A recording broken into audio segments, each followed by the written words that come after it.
The silence in the first-class cabin of Flight 882 to London wasn't peaceful. It was terrifying. Everyone was staring at one woman standing in the aisle, Evelyn Vance. She wasn't shouting. She wasn't making a scene. She was simply holding her boarding pass for seat 1A. In that seat sat a woman who refused to move, sneering that Evelyn didn't look like she belonged here. What that passenger didn't know was that she hadn't just stolen a seat from a wealthy traveler. She had just picked a fight with the new owner of the airline's parent company, and in 5 minutes she would learn why you never judge a book by its cover. The automated glass doors of JFK's Terminal 4 slid open with a soft whoosh, admitting Evelyn Vance into the climate-controlled sanctuary of the airport. At 42, Evelyn moved with the precise, aerodynamic grace of a woman who had no time to waste. Her heels clicked a rhythmic, authoritative staccato against the polished terrazzo floor, a sound that seemed to part the sea of travelers before her. She wasn't dressed in the typical power suit of a CEO. Today, she wore a simple, heather grey cashmere travel set and oversized sunglasses, her hair pulled back into a functional, elegant bun. To the untrained eye, she looked like any other tired traveler. To those who knew the industry, the platinum watch on her wrist, a limited edition Patek Philippe, whispered a different story. But Evelyn preferred to let her work speak louder than her jewelry. She was the CEO of Vantage Systems, a global logistics and AI firm that had quietly become the backbone of modern aviation. If a plane was in the air, chances were Evelyn's code was keeping it there. Final boarding call for Flight 882 to London Heathrow, the PA system announced, the voice smooth and detached. Evelyn adjusted her tote bag. She was exhausted. The last 72 hours had been a blur of boardrooms, hostile takeovers, and endless espresso. She had booked seat 1A specifically for the privacy. She needed to sleep before landing in London for the most important merger of her career. She bypassed the snaking line of economy passengers and approached the first-class gate. The agent, a young man named David, who looked like he'd been on his feet for 10 hours, scanned her digital pass. "Welcome aboard, Miss Vance," David said, his eyes widening slightly as he saw her status on his screen. "Global Services Key. We have you in 1A today. Thank you for your business." "Thanks, David." Evelyn offered a tired but genuine smile. "Is the flight full?" "Completely booked, ma'am. But it should be a smooth ride." Evelyn walked down the jet bridge, the cool air of the tunnel hitting her face. She stepped onto the plane, greeted by the lead flight attendant, a woman with a tight blonde bun and a badge that read Sarah. "Right this way, Ms. Vance," Sarah said, gesturing to the left. Evelyn turned the corner into the first-class cabin. It was a haven of soft lighting and leather, smelling faintly of expensive cologne and champagne. She looked toward Seat 1A, ready to collapse into the plush embrace of the window seat. But Seat 1A was taken. Sitting there, sipping a pre-flight mimosa, with her legs crossed comfortably, was a woman who looked like she had stepped out of a country club catalogue. She had a sharp, angular face, heavily sprayed blonde hair, and was wearing a bright pink tweed jacket that screamed old money. She was loudly recounting a story to the empty air, or perhaps to the man in 1B, who had headphones on and eyes closed. Evelyn paused. She checked her phone. Seat 1A. She took a polite step forward. "Excuse me." The woman in the pink jacket didn't look up. She continued swiping through an iPad, her diamond rings clacking against the screen. "Excuse me," Evelyn said again, slightly louder this time. The woman finally looked up. Her eyes, an icy blue, raked over Evelyn's comfortable travel clothes. Her lip curled slightly, a micro-expression of disdain that Evelyn had seen 1,000 times in boardrooms full of men who didn't think she belonged. "Yes? Can I help you?" the woman asked, her voice dripping with artificial sweetness that didn't reach her eyes. "I believe you're in my seat," Evelyn said calmly, holding out her phone to show the boarding pass. "I'm in 1A. The woman laughed. It was a short, sharp bark of a laugh. "Oh, honey, you must be mistaken. This is first class. Economy is back that way." She waved a manicured hand dismissively toward the rear of the plane, without even looking at Evelyn's ticket. "Check your ticket again. I'm sure it says 11A or 21A. It happens all the time with confusing numbering systems." The pause before confusing was heavy. The implication was clear. She thought Evelyn couldn't read, or worse, that she couldn't possibly afford the seat. Evelyn felt a familiar heat rise in her chest, but she stamped it down. She was a CEO. She didn't engage in shouting matches. She solved problems. "My ticket says 1A, Evelyn said, her voice dropping an octave, becoming firmer. "Please check your boarding pass. I think there's been a mix-up." "There is no mix-up," the woman snapped, dropping the fake sweetness. "My name is Mrs. Eleanor Sterling. My husband is a platinum flyer. I have sat in this seat for 20 years. Now, if you don't mind, I am trying to relax before takeoff. Go find a stewardess if you're lost." Mrs. Sterling turned back to her iPad, dismissing Evelyn entirely. The cabin had gone quiet. The man in 1B had slid one headphone off. A couple across the aisle in 2A and 2B were watching with wide eyes. Sarah, the lead flight attendant, hurried over, sensing the tension. "Is there a problem here?" "Yes," Evelyn said, keeping her eyes fixed on Mrs. Sterling. "This passenger is in my seat." Sarah looked nervous. She turned to the woman in the seat. "Ma'am? Mrs. Sterling. May I see your boarding pass, please?" Eleanor Sterling huffed, rolling her eyes theatrically. "Oh, for heaven's sake. Is this really necessary? I am already settled. My bag is in the overhead. I have a drink." "Ma'am, I need to verify your seat assignment," Sarah said, her professional mask slipping just a fraction. With an aggressive sigh, Eleanor dug into her designer purse and produced a crumpled paper boarding pass. She thrust it at Sarah. Sarah uncrumpled it, scanned it, and stiffened. "Mrs. Sterling, this boarding pass is for seat 4D. That's an aisle seat in the center section, 2 rows back." Evelyn didn't smirk, though she wanted to. She just waited. Eleanor didn't budge. 4D, that's ridiculous. I always sit in 1A. The system must be wrong. I requested this seat." "But you didn't pay for it, and you weren't assigned it," Evelyn interjected smoothly. "I was."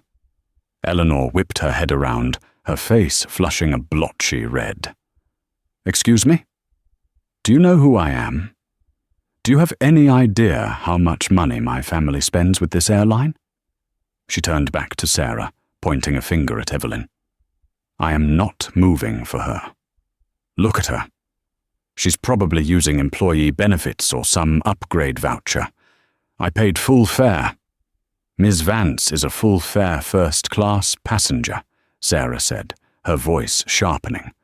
"And even if she weren't, 1A is her assigned seat. You are in 4D. I need you to move to your assigned seat immediately, so we can close the doors." "I will not," Eleanor declared, crossing her arms. "I am comfortable. She can take 4D. It's the same cabin, isn't it? What's the difference? Let her sit back there." "The difference," Evelyn said, leaning in, her voice low and dangerous, "is that I booked this seat.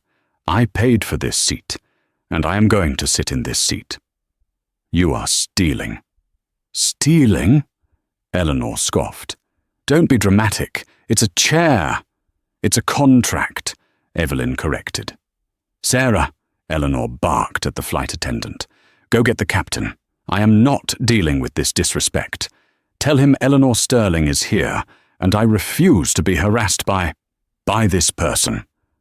Sarah looked between the two women. One was a calm, immovable force. The other was a volatile, entitled obstruction. Ma'am, the captain is doing pre-flight checks. I cannot disturb him for a seat dispute. You need to move. No, Eleanor said, settling deeper into the leather. I'm staying right here. If she wants to fly, she can take 4D or she can get off. Evelyn took a deep breath. She pulled out her phone and tapped the screen twice. She wasn't texting a friend. She was opening the direct line to the airline's operations center, a number only given to the top 0.01% of partners. Sarah, Evelyn said softly, don't get the captain yet. Give me 1 moment. Eleanor laughed again. Oh, look at her, calling her boyfriend. Gonna have him come beat me up. Evelyn ignored her. She held the phone to her ear. Yes, this is Evelyn Vance. ID code 99 Alpha Zulu. I'm on flight 882. We have a security situation in the first class cabin. A passenger is refusing to comply with crew instructions and is hostile. No, not violent yet. Just entrenched. Yes, I'll hold. Eleanor's eyes narrowed. Who are you talking to? Evelyn lowered the phone. I'm talking to the people who actually own the plane. Mrs. Sterling. You have 30 seconds to move to seat 4D, or things are going to get very complicated for you. You're bluffing, Eleanor sneered. You're nobody. Time's up, Evelyn whispered. The tension in the cabin had shifted from awkward to suffocating. The other first-class passengers were no longer pretending to ignore the scene. Phones were out. The man in 1B was recording, his phone discreetly propped against his knee. Sarah, the flight attendant, was flushed. She had dealt with difficult passengers before, drunks, nervous flyers, people upset about the meal choices. But Eleanor Sterling was a different breed of problem. She was a woman who truly believed the rules of physics and society suspended themselves in her presence. Mrs. Sterling, Sarah tried one last time, her voice straining for authority. This is a federal regulation. Failing to follow crew member instructions is a crime. Please move to 4D. I am not moving for a woman who looks like she should be serving the drinks, Eleanor shouted. The mask was fully off now. The racism that had been simmering beneath her confused act boiled over. The cabin gasped. The couple in row 2 audibly reacted. Whoa, lady, that's too far, the man in 2A said. Evelyn didn't flinch. In fact, her posture straightened. She had faced boardrooms full of men who thought the exact same thing, but were too polite to say it. Eleanor's outburst just made things easier. It was now a matter of record. Thank you, Evelyn said calmly. You've just made this much simpler. At that moment, the cockpit door opened. Captain Mark Reynolds stepped out. He was a seasoned pilot, grey at the temples, with the weary look of a man who just wanted to get to London on time. He adjusted his cap, his eyes scanning the scene. What is going on back here? Reynolds asked, his voice booming slightly in the confined space. We are 5 minutes past our pushback time. Why are the doors still open?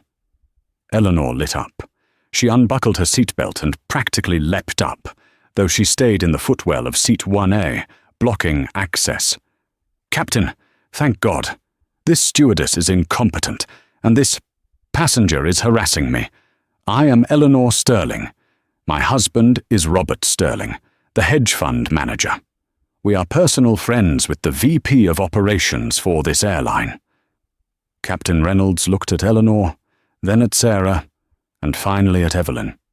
When his eyes landed on Evelyn, he paused. He squinted slightly. He didn't recognize her face immediately. Evelyn was low profile in the media, but he recognized the way she stood. And he recognized the Vantage Systems logo on the tag of her tote bag. Sarah, what's the issue? Reynolds asked, keeping his tone neutral. Mrs. Sterling is in seat 1A. Her boarding pass is for 4D. She is refusing to move. She has insulted the actual passenger for 1A, and she is delaying the flight." Reynolds sighed. He turned to Eleanor. "Ma'am, you need to take your assigned seat. We cannot leave the gate until everyone is seated properly." "Captain, surely you can make an exception," Eleanor wheedled, changing tactics to flirtatious charm. "I have bad knees. I need the bulkhead." "This woman," she gestured vaguely at Evelyn, "is young. She can sit anywhere. Just upgrade her to, I don't know, sit her in the cockpit for all I care. But I am not moving." Reynolds looked at Evelyn. "Ma'am, I apologize for this. To get us in the air, would you be willing to—" "Captain Reynolds," Evelyn cut him off. Her voice was not loud, but it had the weight of a judge's gavel. "My name is Evelyn Vance. I am the CEO of Vantage Systems. We supply the navigational AI for your flight deck. I am also currently in the middle of acquiring the logistics firm that handles your airline's fuel contracts in London. If I do not get to London on time and rested, that deal falls through. If that deal falls through, your airline's fuel costs go up by 15% next quarter." The captain's face went pale. He knew Vantage Systems. Every pilot knew Vantage. Their software was the gold standard. And he knew the rumors about the fuel merger. "And," Evelyn continued, "I have a zero-tolerance policy for bigotry. This woman just questioned my right to be here based on my appearance. If you ask me to move to accommodate her, I will be forced to reconsider my company's relationship with this airline." The silence that followed was absolute. Even the air vents seemed to stop hissing. Eleanor scoffed, breaking the silence. "Oh, please. What a liar. Vantage Systems. Never heard of it. She's making it up, Captain. Look at her shoes. They're practical. CEOs wear Gucci." Captain Reynolds ignored Eleanor. He looked at Evelyn with new respect and a hint of fear. "Miss Vance, I wasn't aware. My apologies." He turned to Eleanor. The polite customer service veneer was gone. "Mrs. Sterling, grab your bag." Eleanor blinked. "Excuse me? Grab your bag. You are leaving this aircraft." What?" Eleanor's mouth fell open. "You can't kick me off. I'm a platinum member. My husband—" "I don't care if your husband is the president," Reynolds said, stepping closer. "You are disrupting the flight, you are harassing another passenger, and you are refusing a direct order from the captain. That is a federal offense. Now get your bag and get off my plane, or I will have the police drag you off." Eleanor's face contorted into a mask of pure rage. "You will regret this. I will have your badge. I will sue this airline into the ground. And you—" She pointed a shaking finger at Evelyn. "You're going to pay for this. You think you're special? You're nothing." "I'm the woman sitting in 1A," Evelyn said simply. Eleanor shrieked, a high, shrill sound, and slammed her hand onto the call button console, cracking the plastic. "I am not leaving. I demand my rights." Captain Reynolds reached for the interphone on the wall. "Tower, this is Flight 882. We have a non-compliant passenger, requesting airport police to the gate immediately." "Police?" Eleanor laughed manically. "Good, let them come. They'll arrest her for impersonating a CEO." Evelyn watched her with pity. "Mrs. Sterling, you really should have just taken seat 4D." Minutes later, 2 Port Authority officers boarded the plane. They were large, imposing men who looked like they had zero patience for drama. "Ma'am, let's go," one officer said, reaching for Eleanor's arm. "Don't touch me," Eleanor screamed, slapping the officer's hand away. That was the mistake. The officer didn't hesitate. In one smooth motion, he spun her around and pinned her wrists behind her back. "Stop resisting. You are under arrest for assault on an officer and interfering with a flight crew." "Assault? I didn't— Let me go." They dragged her out of seat 1A. She kicked and screamed, her pink jacket bunching up, her dignity evaporating with every shriek. As they hauled her down the aisle, past the economy passengers who were craning their necks to see, she continued to scream obscenities about Evelyn. When she was finally off the plane, the captain sighed and looked at Evelyn.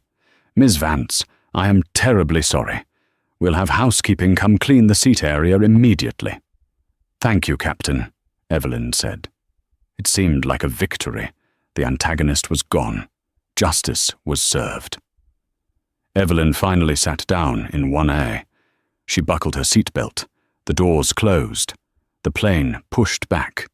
She closed her eyes, ready for the peace she had fought for. But as the plane taxied toward the runway, the intercom crackled. "Ladies and gentlemen, this is the captain. I'm afraid I have some bad news. We've just received an order from air traffic control. All departures are currently halted. We are being ordered to return to the gate." Evelyn opened her eyes. "What now?" The plane jerked to a stop. Then Evelyn's phone buzzed. It was a text from her chief of security. Subject: Code red. Evelyn, do not. Repeat, do not. Let the plane take off. The FBI just flagged a passenger on your manifest. It's not the woman who got kicked off. It's someone else. And they are claiming there is a device on board. Evelyn looked around the first-class cabin. The man in 1B, the couple in row 2, the quiet teenager in 3A. The drama with Eleanor had been a distraction, a loud, noisy distraction that had kept everyone looking at the front of the plane, while someone else had been doing something in the back. The seat theft hadn't just been entitlement, it had been a stall tactic. Eleanor Sterling wasn't just a Karen, she was a diversion.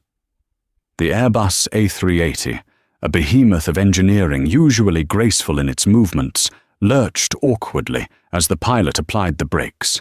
The groan of the hydraulics echoed the collective groan of 300 passengers.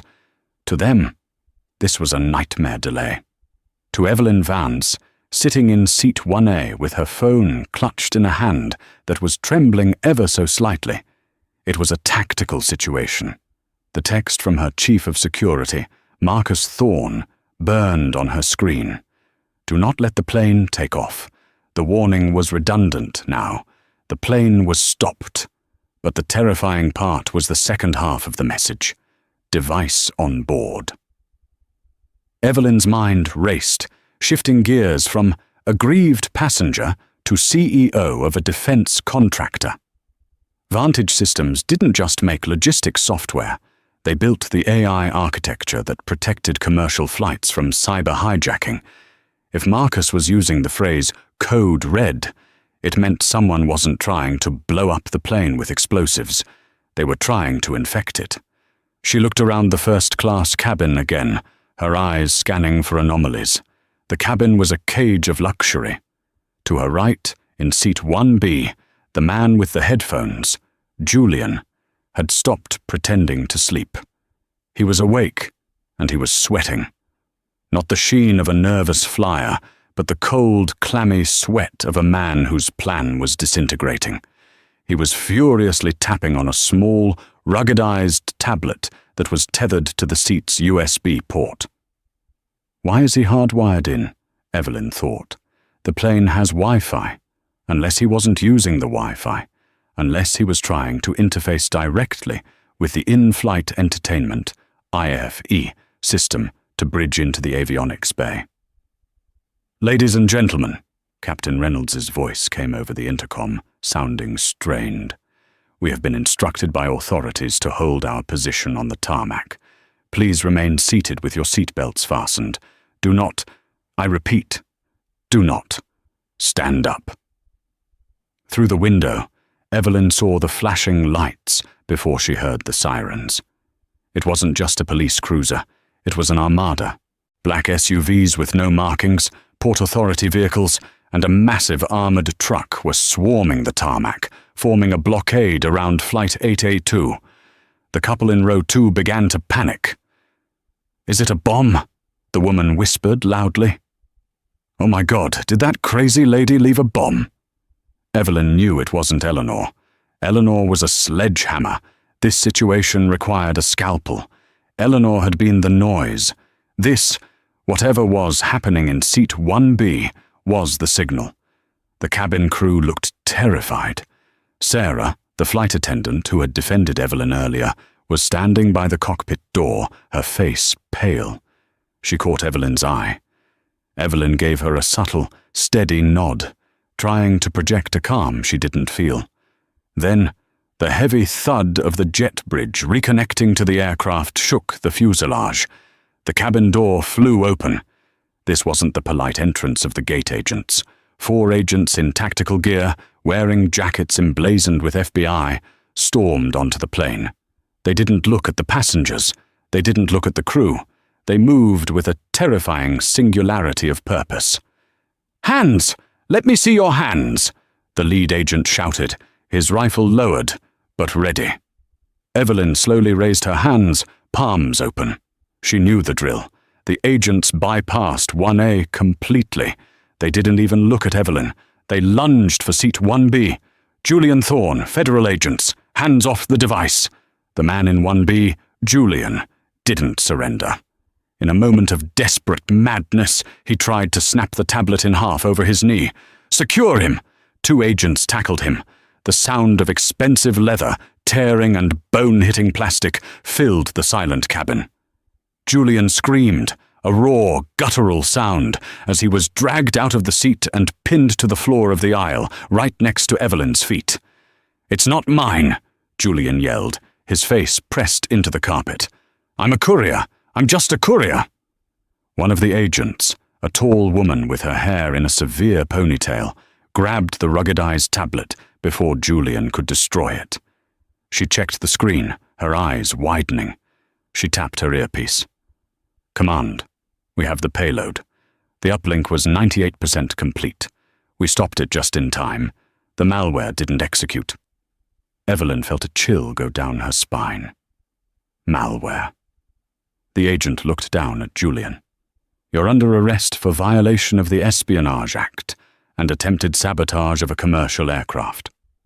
Julian, struggling against the zip ties cutting into his wrists, looked up.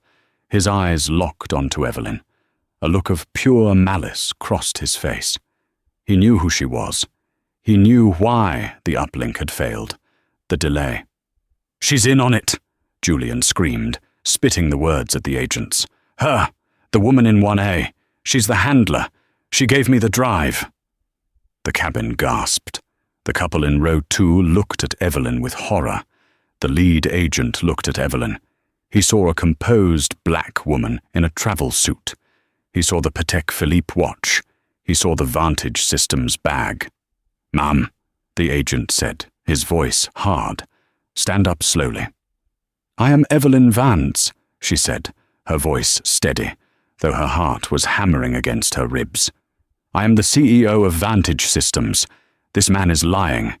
I have been in contact with my CSO, Marcus Thorne, regarding a security breach." "Save it for the interview," the agent said. He wasn't aggressive, but he wasn't friendly. In a situation like this, everyone was a suspect until cleared. "We need you to come with us. Bring your bags. Everything." "Am I under arrest?" Evelyn asked, standing up with dignity. "You are being detained for questioning regarding a national security incident," the agent replied. "Let's move." Evelyn grabbed her tote. She walked off the plane, flanked by FBI agents. As she passed the economy cabin, hundreds of faces stared at her. 10 minutes ago, she was the hero who stood up to a racist bully. Now she looked like a criminal being escorted off a crime scene. She walked down the jet bridge, her mind working furiously. Julian Thorne. The last name wasn't a coincidence. Was he related to her CSO, Marcus Thorne? No, Thorne was a common name. But the timing, Eleanor Sterling steals her seat, causes a 20-minute delay. Because of that delay, the plane is still at the gate. Because it's at the gate, Julian has access to the airport's high-speed localized network to try and upload the malware into the plane's system before takeoff. Or did the delay ruin his plan? As they stepped into the terminal, The chaos was absolute. The entire wing of Terminal 4 had been evacuated. Travelers were pressed against the glass walls of the far concourse, filming. Evelyn was led not to a police car, but to a sterile, windowless conference room inside the airport's high-security administrative zone. They sat her down at a metal table. The door locked behind her. She was alone. No phone, no lawyer. Just the humming of the air conditioner and the realization that her trip to London was over. And if she didn't play this perfectly, her career might be over too. Time in a holding cell, even a VIP administrative holding room, moves differently. It stretches and warps. Evelyn estimated she had been sitting there for an hour, but it could have been 10 minutes or 10 hours. She replayed the events in her head. The logic didn't fit. Julian, the man in 1B, had accused her. That was a desperate move, a throw everything at the wall tactic. But why was he on her flight? Vantage Systems was acquiring a logistics firm in London. The data on that tablet, if it was malware, it was likely designed to crash Vantage's stock price by causing a glitch in the airline's software, making her company look incompetent right before the merger. It was corporate sabotage, high stakes, incredibly dangerous, and very expensive. The door clicked open. 2 people walked in.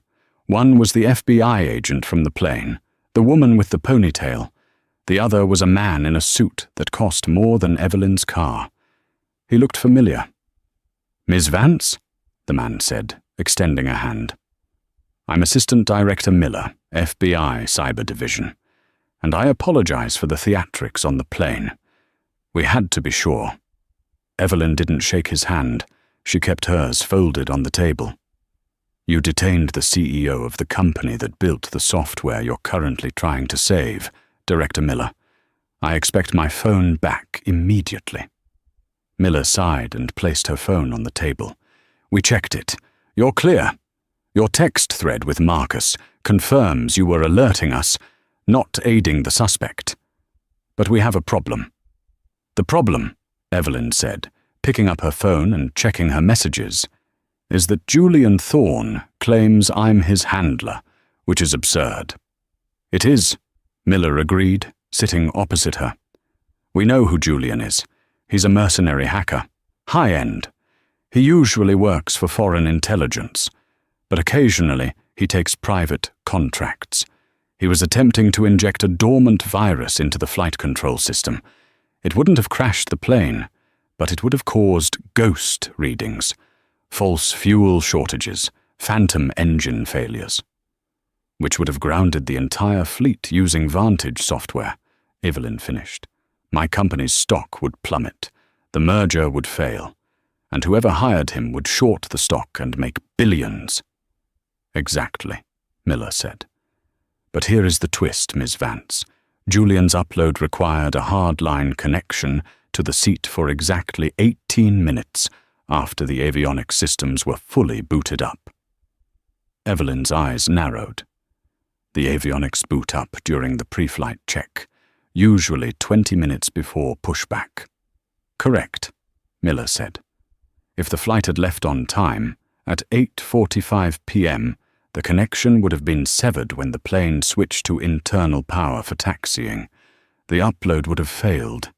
He needed the plane to sit at the gate, with the engines off and the ground power unit connected, for an extra 15 minutes.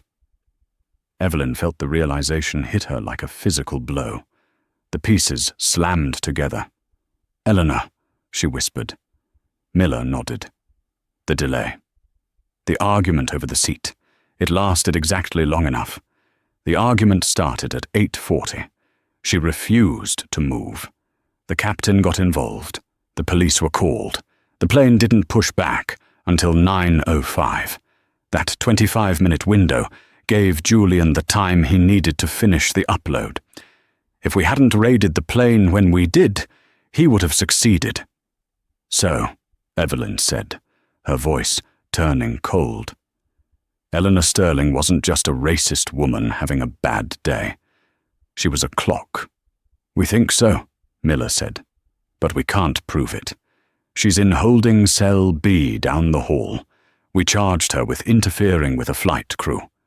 She's calling her lawyer, screaming about suing the airline. She thinks she's going home with a fine.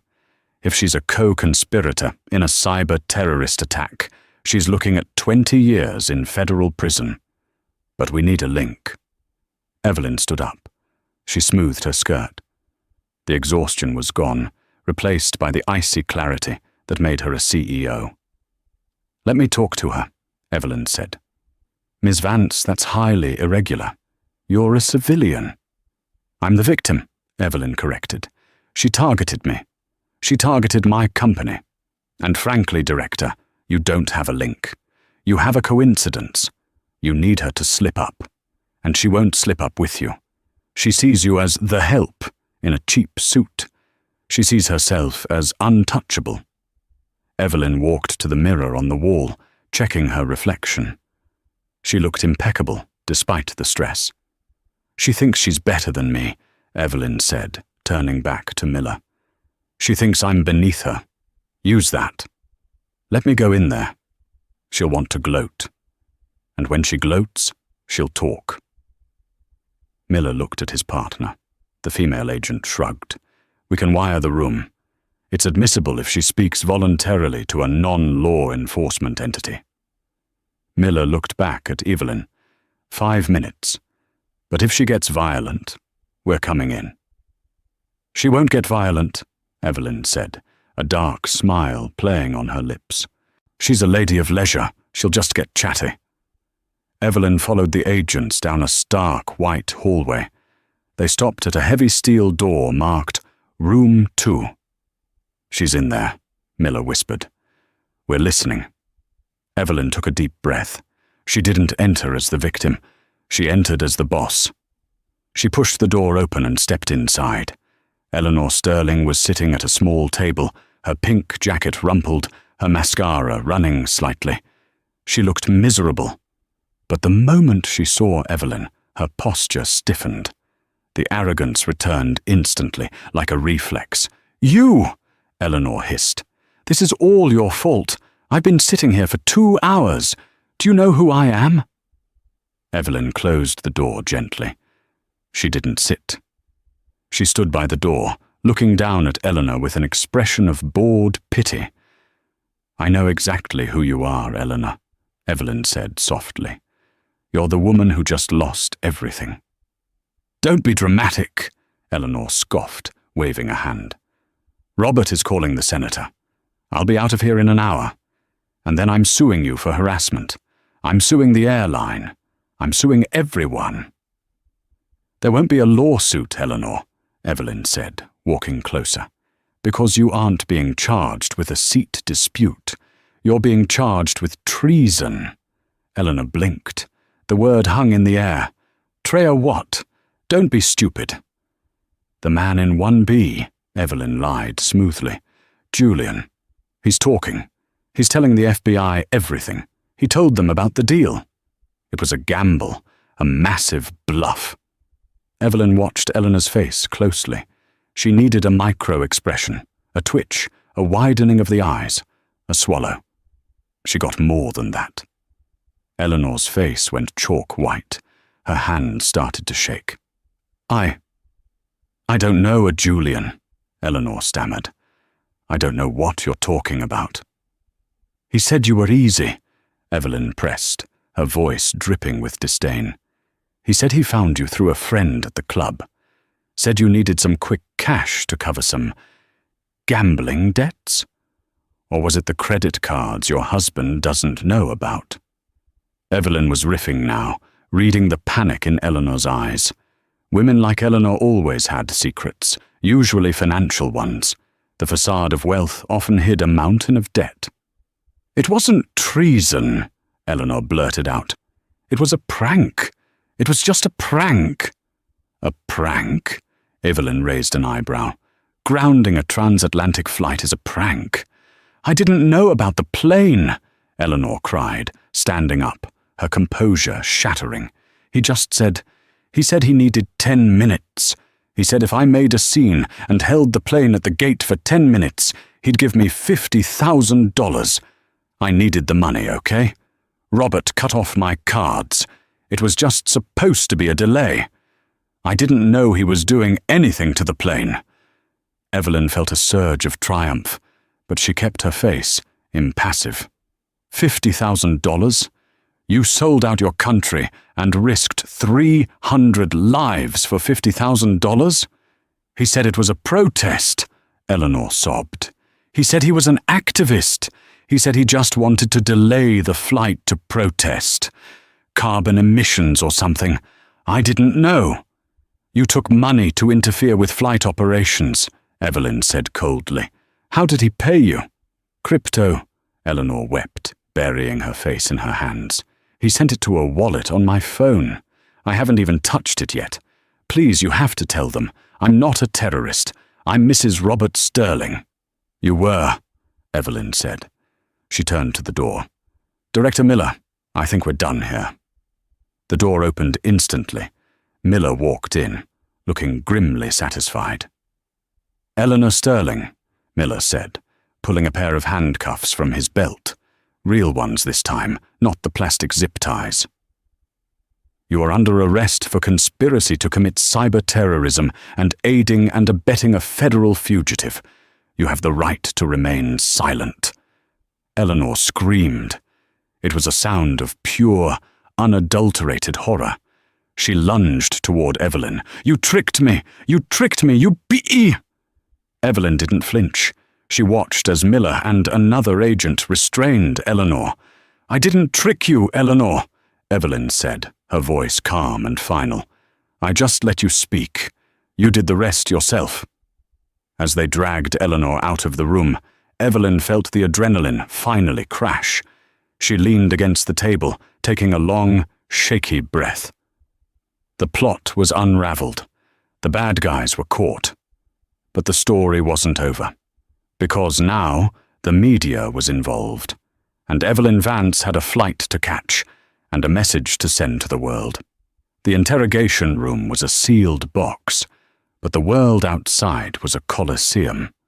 While Evelyn Vance had been dismantling Eleanor Sterling's defense in private, the digital world had been dissecting Eleanor's character in public. Evelyn stepped out of the holding area, flanked by Director Miller. The adrenaline was fading, replaced by a bone-deep weariness. She just wanted a coffee. She just wanted to get to London. Ms. Vance, Miller said, checking his phone. You might want to see this before you go out there. The terminal is active. He turned his screen toward her. It was a video playing on X, formerly Twitter. It had 14 million views. The video had been shot by the teenager in seat 3A. It was a crystal-clear recording of the initial confrontation. It showed Eleanor sneering, I am not moving for a woman who looks like she should be serving the drinks. It showed Evelyn's calm, stoic response. It showed the captain kicking Eleanor off. But the video didn't stop there. A second clip, uploaded 20 minutes later, showed the FBI tackling Julian in seat 1B. The internet had connected the dots faster than the FBI. The trending hashtags were Dashar Seat Stealer, Yashdar's Flight 882, and Karma First Class. The narrative is out of control, Miller said grimly. People think she's a terrorist mastermind. They don't realize she was just a pawn. But the press is outside, dozens of them. We can escort you out a back way. Evelyn considered this. She smoothed her cashmere top. She adjusted her Patek Philippe watch. No, Evelyn said. I don't hide. Hiding makes me look guilty. I'll walk out the front. It's a zoo, Miller warned. I run a logistics company, Director, Evelyn said, putting on her sunglasses. I know how to handle a zoo. They walked into the main concourse of Terminal 4. The scene was blinding. Flashbulbs popped like strobes. Microphones were thrust over the security barriers. Ms. Vance, did you know the hacker? Evelyn, Is Vantage Systems compromised? What did Mrs. Sterling say to you?" Evelyn walked with her head high, ignoring the questions. She wasn't going to give a sound bite until she controlled the stage. But the real drama wasn't the press. It was the man standing near the airport police precinct desk, surrounded by high-priced lawyers. It was Robert Sterling, Eleanor's husband, the hedge fund manager, the platinum flyer. He looked immaculate in a navy bespoke suit, but his face was tight with suppressed rage. He wasn't looking at the cameras. He was looking at the door where the police were escorting Eleanor out for transfer to the Federal Detention Center. Eleanor emerged, handcuffed, flanked by 2 female officers. She looked wrecked. Her mascara was a black smear across her cheeks.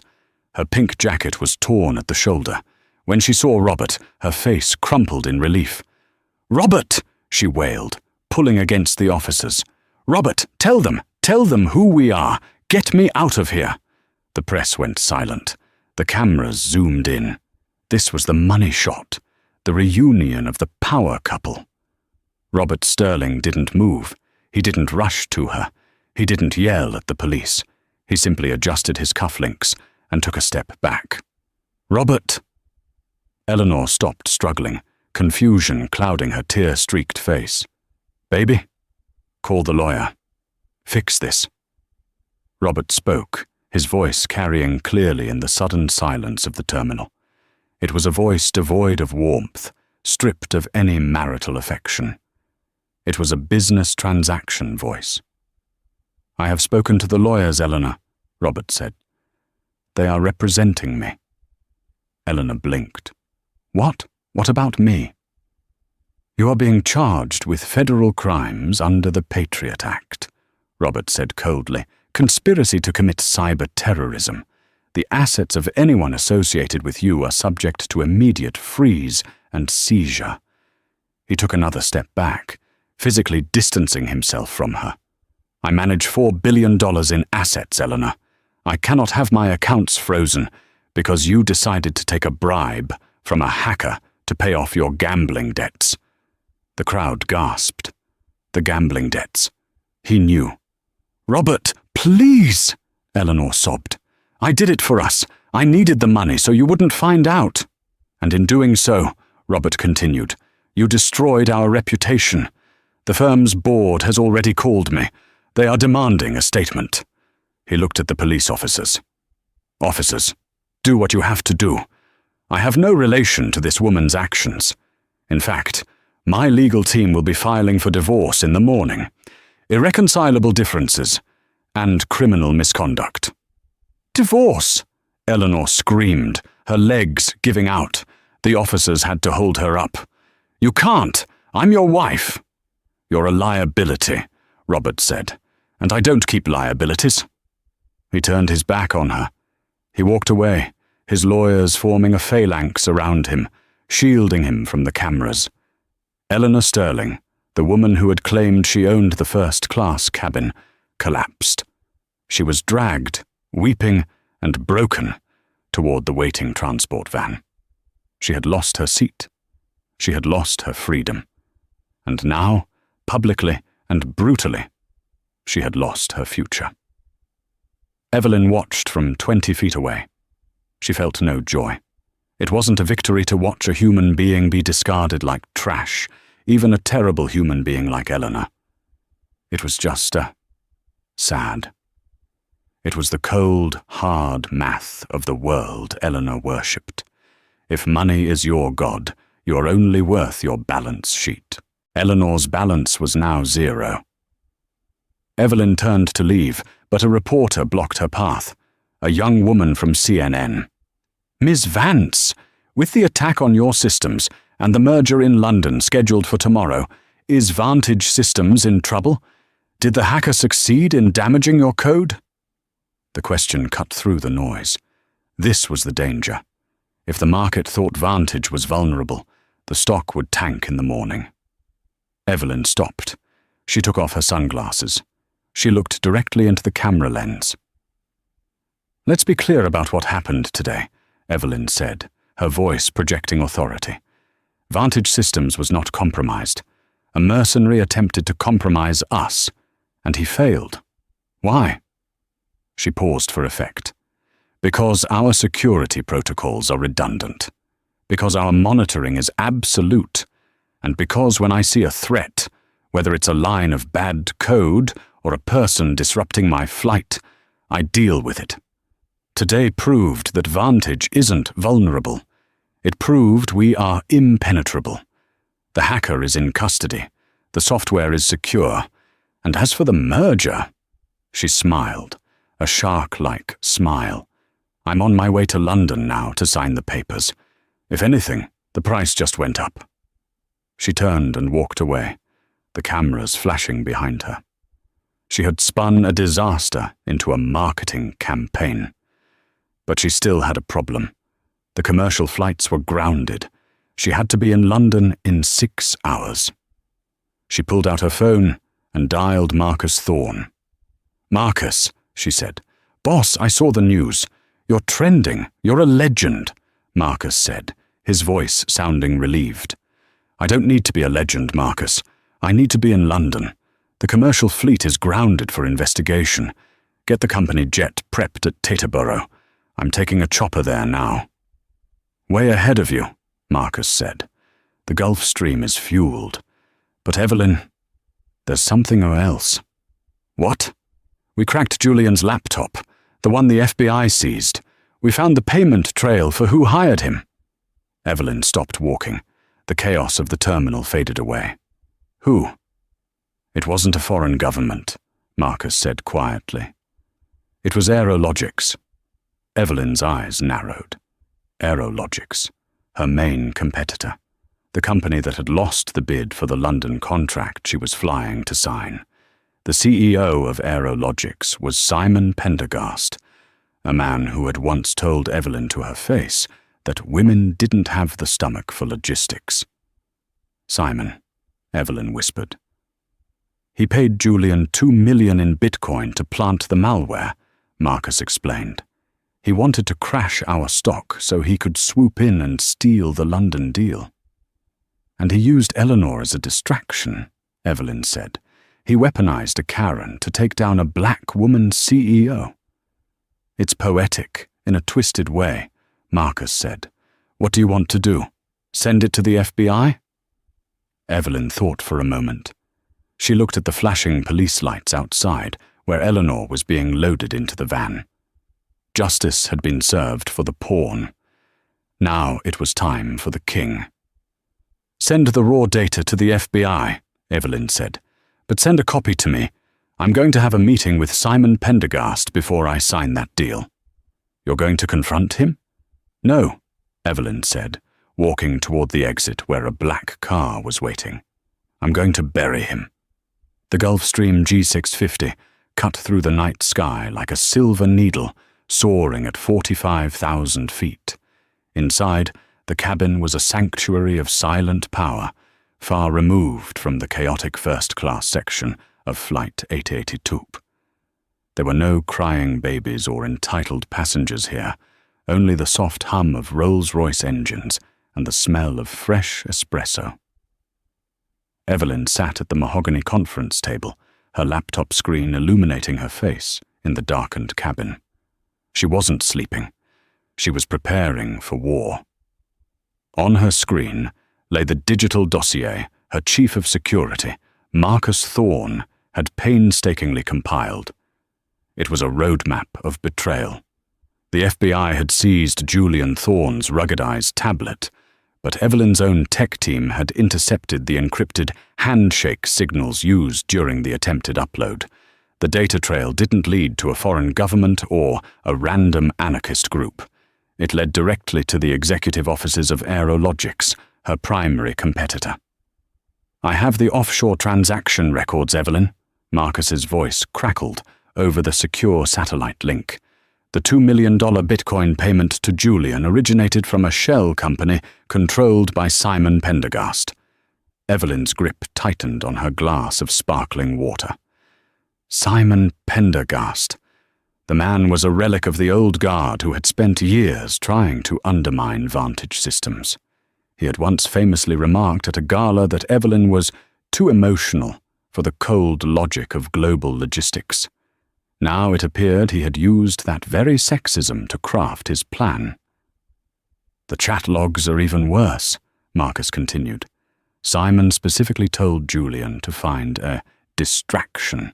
He knew that if the flight was delayed at the gate, the plane would stay on ground power, allowing the malware upload to complete without a glitch.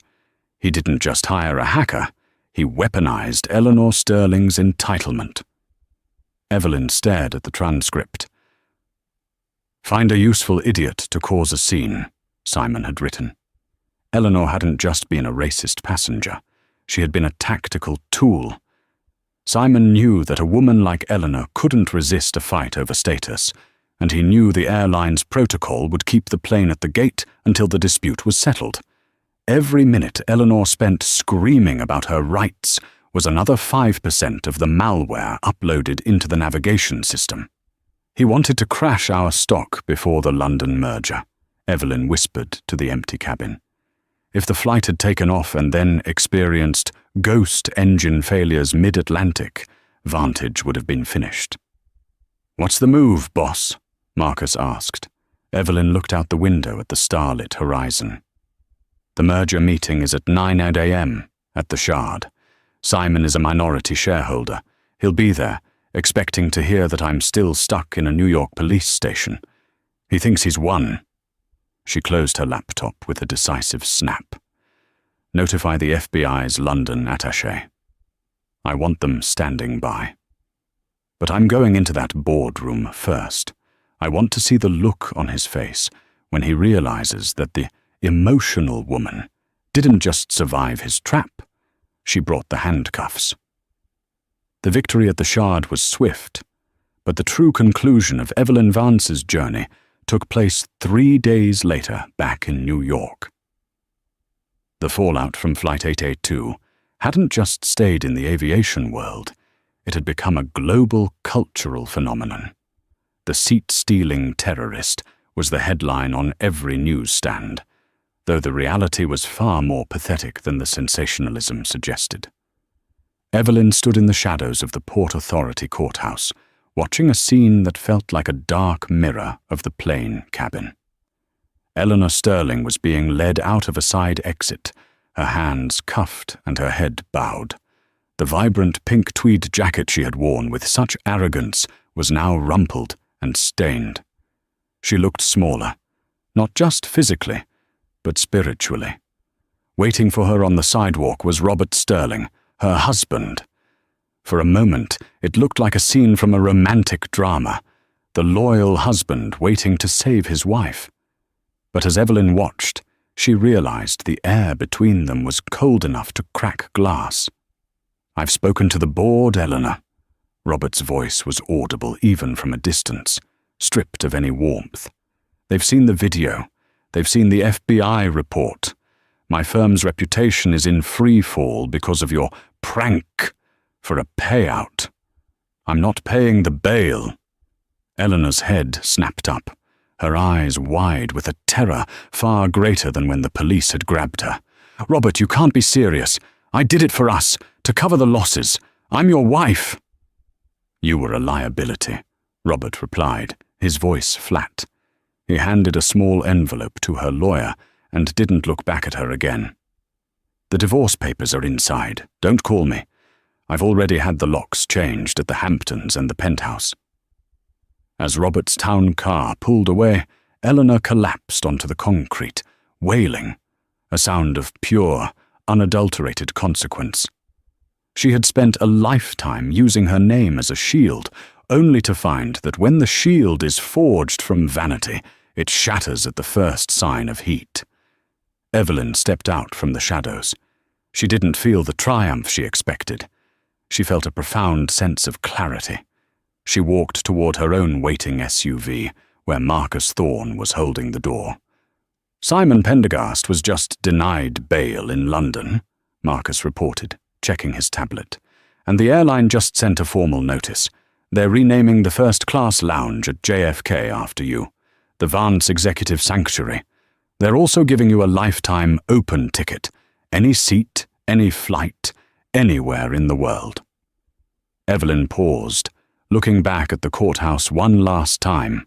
She thought about the moment she stood in the aisle of Flight 882, being told she didn't belong in Seat 1A. "Tell them I appreciate the gesture, Marcus," Evelyn said, sliding into the back seat. "But I don't need a special seat to know I belong. From now on, I'll be flying my own path." As the car pulled away, Evelyn opened her laptop. The screen flickered to life, showing the rising stock price of Vantage Systems. She had survived the distraction, outplayed the predator, and proven that in a world of useful idiots, the most dangerous person in the room is the one they never saw coming.